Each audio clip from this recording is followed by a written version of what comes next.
depuis 1 an et demi que les manifestations, bon, la colère est plus ancienne qu'un an et demi chez les agriculteurs, ou l'inquiétude, ou les deux mêlés. Mais simplement, il y a 1 an et demi, on se souvient des manifestations qui avaient bloqué un peu partout en France.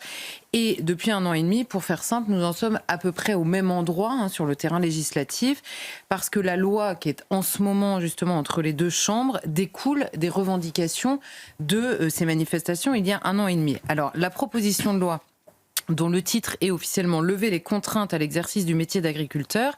Elle a été déposée par 2 sénateurs, dont un sénateur qui s'appelle Laurent Duplon. On entend souvent parler de proposition de loi Duplon.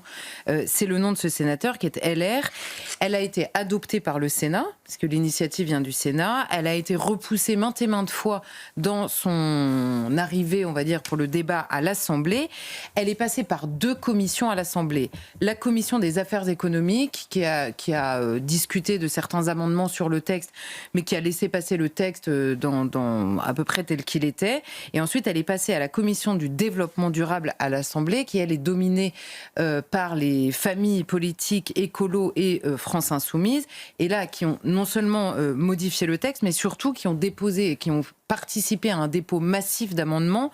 On se retrouvait donc aujourd'hui, où la loi devait être débattue, avec 3500 amendements, majoritairement écolo donc, et France Insoumise, sur une loi qui n'a que 8 articles et qui devait être discutée en 5 jours seulement. Or, le problème, quand vous avez autant d'amendements, c'est que comme le temps est restreint pour les discussions, le risque, c'est de ne jamais arriver au bout et donc de ne jamais adopter la loi.